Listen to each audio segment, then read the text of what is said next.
श्री स्वामी समर्थ. नमस्कार. देऊळगाताच्या या नवीन भागामध्ये आपलं सहर्ष स्वागत आहे. त्यात आज आपण पुन्हा आलेलो आहोत दीपक काकांकडे त्यांचे अनुभव ऐकण्यासाठी. नमस्कार काका, आपलं या पॉडकास्टमध्ये सहर्ष स्वागत आहे.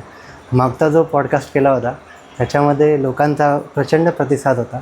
त्यांनी आम्हाला फोन केले की काकांकडनं आम्हाला नवीन स्वामींचे अजून काहीतरी अनुभव ऐकायचे आहेत. कारण गेले 40 वर्ष झाले तुम्ही अक्कलकोटची वारी करताय, तर नक्कीच विविध अनुभव आले असतील. तर काही अनुभव आमच्याबरोबर शेअर कराल का अजून? श्री स्वामी समर्थ. आपलं पॉडकास्ट सुरू होण्याच्या आधी महाराजांचं पहिलं मला गुणगान करायचं आहे. अनंत कोटी ब्रह्मांड नायक राजाधिराज योगीराज श्री सद्गुरु सच्चिदानंद परब्रह्म अवधूत चिंतन श्री स्वामी समर्थ महाराज की जय. स्वामी स्वामी. ज्याप्रमाणे स्वामींनी जेव्हा आपला नरदेह जेव्हा समाधी घेतली, जाताना त्यांनी एक मंत्र दिला, अनन्यश्यंतमा योजना परिभाषेचे तेजा व्यक्ता योगक्षेम महामय. स्वामी म्हणजे भिवू नकोस, मी तुझ्या पाठीशी आहे. स्वामी अजूनही आपल्याच आहे पृथ्वीतलावर. त्यामुळे क्षणाक्षणाला जे स्वामी भक्त आहेत त्यांना प्रत्येक ठिकाणी अनुभव येत असतील. मागच्या पॉडकास्टमध्ये मी आपल्याला काही 2 अनुभव सांगितले. असेच 1-2 अनुभव मी तुमच्याबरोबर शेअर करतो आहे. पहिला जो अनुभव आहे, जसं मी आपल्याला सांगितलं की माझी आजी जी आहे, म्हणजे आईची आई, त्या आळंदीत राहत होत्या. त्यांच्यामुळेच स्वामींच्या ते माझं चिंतन आणि भक्ती माझी सुरुवात झाली.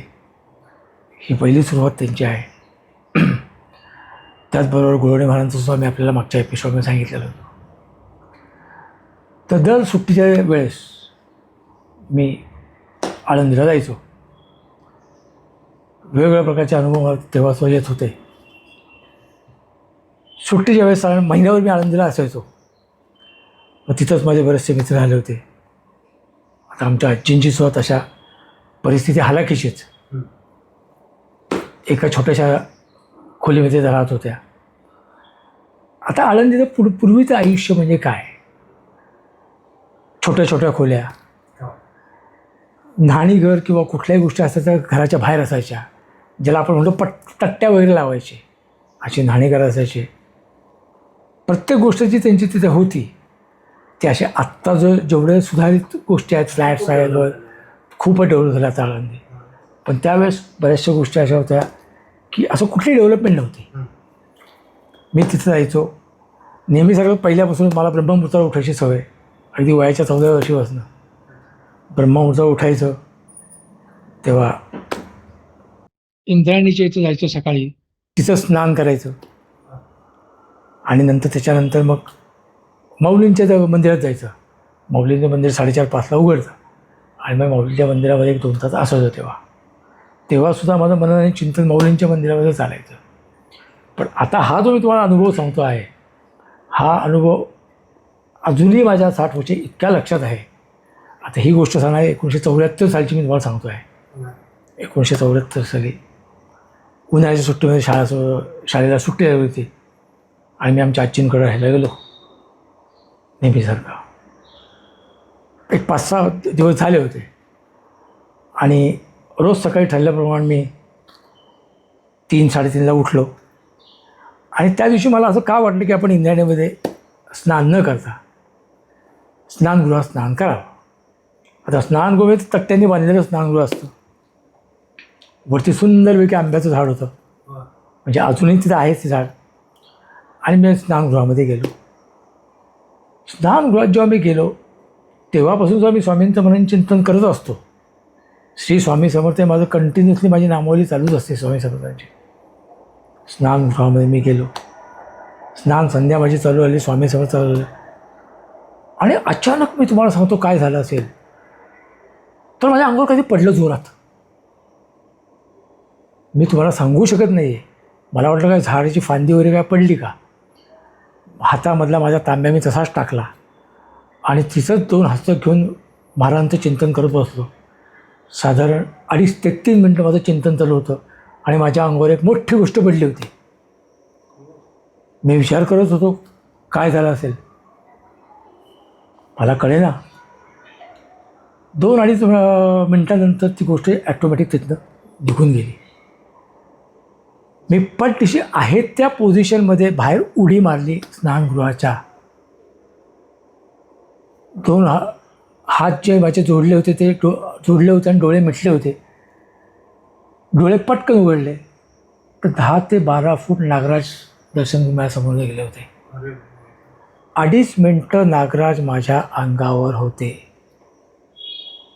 फक्त आणि फक्त महाराजांच्या चिंतनामुळे मला काही झालं नाही. आणि हे अजूनसुद्धा माझ्या मनामध्ये एका कोपऱ्यामध्ये बसलेला आहे. भीती मला कुठली वाटत नाही, पण हा जो माझा अनुभव आहे हा आपण विचार करू शकत नाही असा अनुभव आहे. आणि आज माझं 66 वर्ष आहे. हा अनुभव मला घडला आहे वयाच्या 14व्या वर्षी. 52 वर्ष होऊन गेले तरी तो अजून माझ्या मनामध्ये ठसलेला आहे. तर माझी इच्छा होती की आपल्या सगळ्या स्वामी भक्तांना हा अनुभव सांगावा. नक्की हा अनुभव शेअर केला तर स्वामी भक्तांना नक्कीच त्याचा बॅक ऑफ द माइंड कुठल्या ना कुठल्या दिशेच्या बसला गेला. आता दुसरी एक गोष्ट मी तुम्हाला सांगायला सांगतो की माझ्यासारखे जसे अनुभव आहेत तशा बऱ्याच स्वामी भक्तांना आल्या असतील. आत्ता मी गेल्या 40 वर्षामध्ये महाराजांच्या साधारण 40 ते 50,000 पानांच्या पुस्तकांची कलेक्शन्स केली वेगळे. माझ्याकडे महाराजांची साधारण 300 ते 350 पुस्तकं आहे.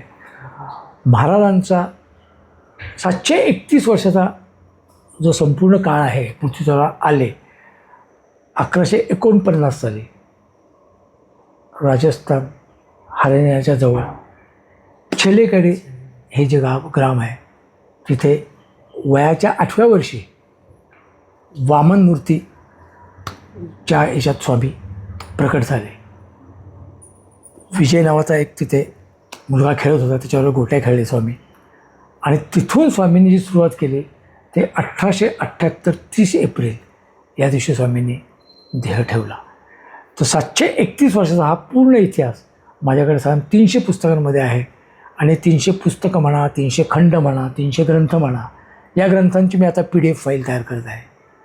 मी आत्ता माझा जो ईमेल ॲड्रेस आहे हा ईमेल ॲड्रेस तिथं देत आहे.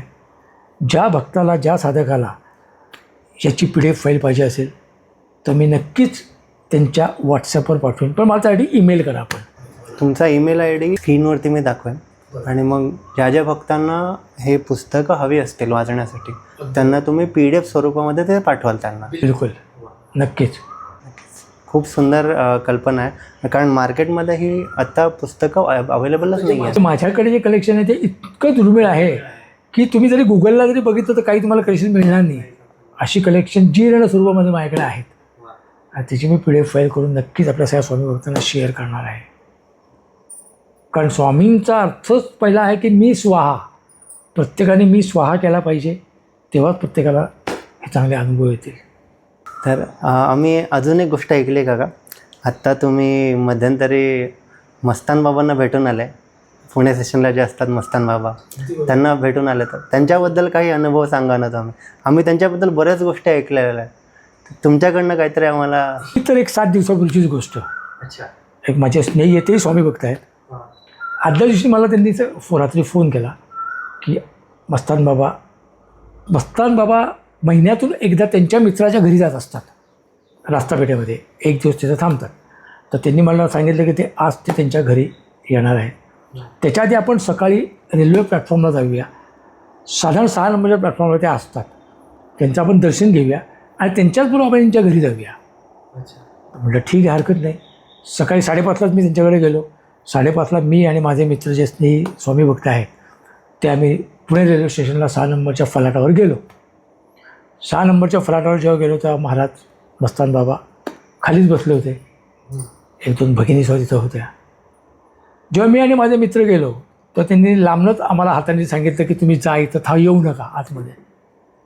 आम्हाला धक्का बसला, पण तरी म्हणलं आम्ही तिथं खाली बसलो. 10 मिनटं गेले, 15 मिनटं गेले. बाबांनी लांबनंच हात केला, मला म्हणले जवळ या. महाराजांच्या जवळ गेलो, महाराजांच्या पाय पडलो. बघत होते, हसत होते, श्री स्वामी समर्थांचा जप करत होते. कंटिन्युअसली श्री स्वामी समर्थ, श्री स्वामी समर्थ, श्री स्वामी समर्थ त्यांच्याच्या जप चालू होता. एक 15 ते 20 मिनिटांनी त्यांनी असा मांडीवर हात मारला स्वतःच्या. तेव्हा माझ्या लक्षात आलं की त्यांना काहीतरी पाहिजे. मग मी त्यांचे पाय चेपू लागलो. 15 मिनटं मी त्यांचे पाय चेपत होतो. 15 मिनिटांनी त्यांनी जोरात हातावर त्यांच्या खांद्यावर हात मारला. मी पण तिशी पायावरचे हात काढले आणि त्यांचे खांदे चेपू लागले. अशी मी 40 मिनटं मला महाराजांची सेवा करायचा योग आला. आणि हा योग आला फक्त आणि फक्त स्वामी महाराजांमुळे. असं ऐकलं आहे की मस्तान बाबा जेव्हा रेल्वे स्टेशनवर आले 1947 साली शंकर महाराजांनी आपला देह ठेवला. आणि 1948 साली शंकर महाराजांच्या स्वरूपामध्ये रिइन्carnation मस्तान बाबा आलेले आहेत. आज मस्तान बाबांचं वय 160 वर्ष आहे. ज्या दिवशी ते रेल्वे स्टेशनवर आले त्यावेळेस त्यांचं वय 90 होतं. 90 वर्ष झाले. आज त्यांचं 160 ते 162 वय आहे. शंकर महाराजांचे एक शिष्य आहे की ज्यांचा माझा चांगला परिचय. त्यांच्याकडे या गोष्टीची नोंद आहे. तर ज्यावेळेस जे भक्त पुण्यातले आहेत त्यांनी मस्तान बाबाचं अवश्य दर्शन घ्यावं. पुणे रेल्वे स्थानकावर 6 नंबर प्लॅटफॉर्मवर किंवा जवळ एक मशीद आहे, त्या मशीदच्या जवळ किंवा समोरच एक पोलीस ठाणे आहे, त्या पोलीस ठाण्यामध्ये मस्तान बाबा असतात. तिथे कुठेतरी ते भेटतील. 5 मिनटात जरी तुम्हाला दर्शन घेता आलं तर अवश्य तुम्ही दर्शन घ्या. जरी त्यांनी तुम्हाला तिथं हाकलून लावलं तरी थोडं लांब जा आणि परत जा, नक्कीच तुम्हाला ते दर्शन देते. ज्यावेळेस मी गेलो तेव्हा असा बऱ्याचशा भक्तांना अनुभव आला. पण 45 मिनटं मी त्यांचं दर्शन तिथं घेतलेलं आहे. नक्कीच. हां, खूप सुंदर अनुभव होत आहे. आणि आम्ही पण मस्तान बाबांबद्दल बऱ्याच गोष्टी ऐकलेल्या आहेत आणि आज तुमच्यामुळे अजून नवीन गोष्टी आम्हाला कळल्या. पण 165 वर्षाचं वय म्हणजे काय? तुम्ही गेले 10 वर्ष झाल्या सायन्स ऑफ ब्रिदिंगमध्ये तुम्ही कार्यरत आहात. तुम्ही ब्रिदिंग टेक्निकवरती काम करतात. तर थोडं त्याच्याबद्दल सांगा ना, काय असतं हे ब्रिदिंग टेक्निक वगैरे? ॲक्च्युली सायन्स ऑफ ब्रिदिंग म्हणजे काय आहे? श्वासाचं टेक्निक आहे. 10 वर्षापूर्वी जेव्हा ॲक्च्युली महाराजांमुळे मी भोज्याला शिवून आलो, महाराजांनी मला त्यातनं बाहेर काढलं 10 वर्षापूर्वी. मागच्या एपिसोड मी आपल्याला सांगितलं आहे की काही मला लम्स आणि बम्स आणि माझं BP शूट व्हायला लागलं. बऱ्याचशा मला अशा गोष्टी घडत गेल्या. रोज मी मठामध्ये जातो मंडईच्या.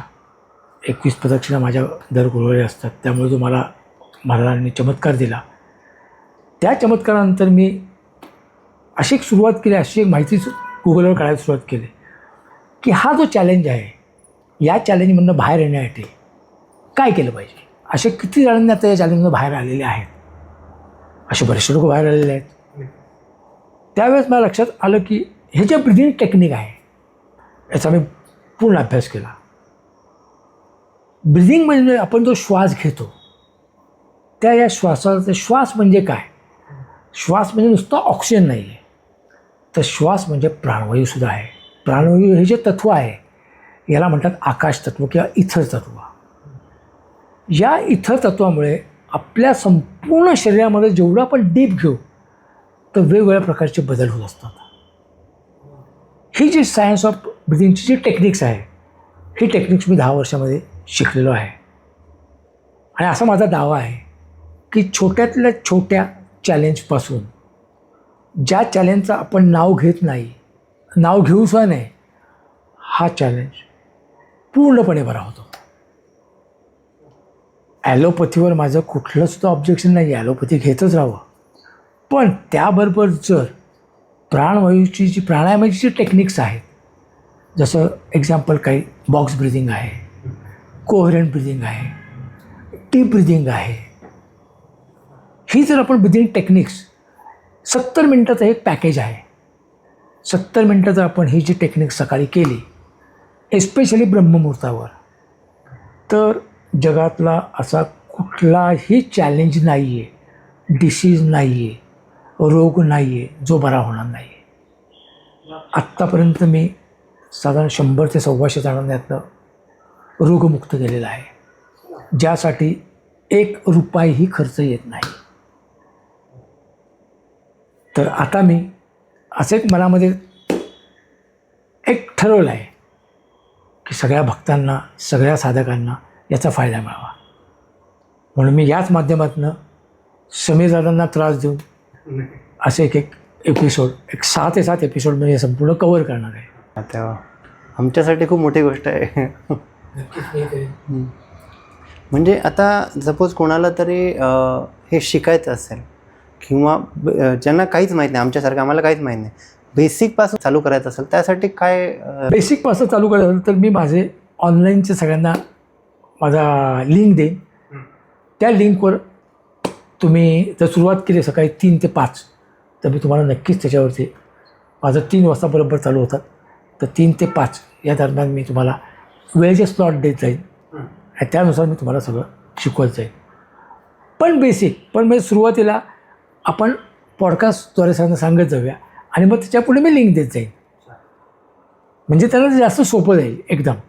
कारण लोकांना माहिती होणं गरजेचं आहे. तुम्ही एंट्री घेण्याच्या आधी तुम्हाला थोड्याफार गोष्टी माहीत झाल्या की तुम्हाला ते कळायला सोपं जाईल. अगदी बरोबर आहे, अगदी बरोबर आहे. तर मी तुम्हाला नक्कीच पुढच्या पॉडकास्टद्वारे सांगत जाईन आणि नंतर मी लिंक माझ्या देत जाईन. आता आपला एपिसोड संपत मी अजून एक अनुभव शेअर करायचं म्हणतो आहे. वा, सांगा ना. हा अनुभव छोटा आहे फार, एवढा असा मोठा अनुभव नाही, पण फार उत्तम अनुभव आहे. मी प्रॉपर राहण्याला पुण्यातला, आता मी सध्या कोथरूडला राहतो, पण एक 20-25 वर्षापूर्वी 25 वर्षापूर्वी मी राहायचो एरंडावण्यामध्ये. एरंडावणा हा जो एरिया आहे हा तिथे जवळची खूण म्हणजे मेंदळे गॅरेज पूर्वी होतं. मी आता तिथे मंगल कार्यालय झालं आहे. त्याच्या मागच्या बाजूला मी तिथे रेंटवर राहत होतो. आता ही सुद्धा गोष्ट आहे, ही 82-83ची गोष्ट आहे. 82मध्ये माझं लग्न झालं. त्याच्यानंतर साधारण एक वर्षभरामध्ये मला एक दृष्टांत झाला. आता हा दृष्टांत अगदी ऐकणारा दृष्टांत आहे की तू एवढी माझी भक्ती करतोस, तू माझी एवढी सेवा करतोस, हा महाराजांचा दृष्टांत आहे, तर तुला पुढच्या वर्षी मुलगा होणार आहे. तू जिथे राहतोस तिथून दक्षिणेकडे तू 1 किलोमीटर जायचं आणि तिथून 200 मीटर पूर्वेला जायचं. मला काय लवकर काय कळालं नाही कुठलं हे. आणि तिथं गेलं की तिथं जी एक बिल्डिंग आहे त्या बिल्डिंगवर जे नाव आहे ते तुला तुझं नाव ठेवायचं आहे मुलाचं तुझ्या. मी थोडं चक्रावलो. 2रा, 3रा, 4था दिवस मी आपलं ते सायकलवर ते एरिया शोधत राहिलो. त्याच्या पुढच्या गुरुवारी मात्र मी बरोबर त्या जागेवर जाऊन पोचलो आणि मला लक्षात आलं की ते हेच नाव आहे, ते नाव आहे योगीराज. या योगीराज हे बिल्डिंग नाव आहे. बाकी मी कोणाला घटनेचे वाच्यता केली नाही. 84 साली मला मुलगा झाला, त्याचं नाव योगीराज ठेवलं.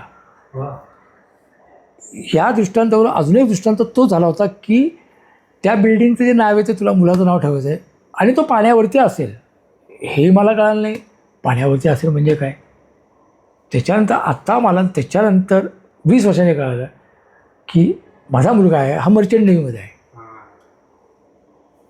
कॅप्टन या पदावर आहे, उच्च पद त्याने घेतलेलं आहे आणि आत्ता तो एका शिपिंग चांगल्या कॉलेजमध्ये हेड ऑफ द डिपार्टमेंट आहे.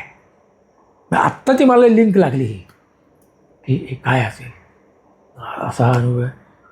असे भरपूर अनुभव आलेले आहेत. हे 2 मी तुमच्याकडे शेअर केले. महाराजांचं सगळं असं वेगळंच असतं. काही गोष्टी लवकर कळतात, काही गोष्टी समजण्यासाठी वर्षानुवर्ष जातात. पण फार छान वाटलं तुमच्याशी बोलून आणि आज फार नवीन गोष्टी कळाल्या आम्हाला. आपल्याला हा व्हिडिओ कसा वाटला आणि काकांकडनं अजून नवीन अनुभव ऐकायचे असेल तेही आम्हाला कॉमेंटमध्ये सांगा. श्री स्वामी समर्थ.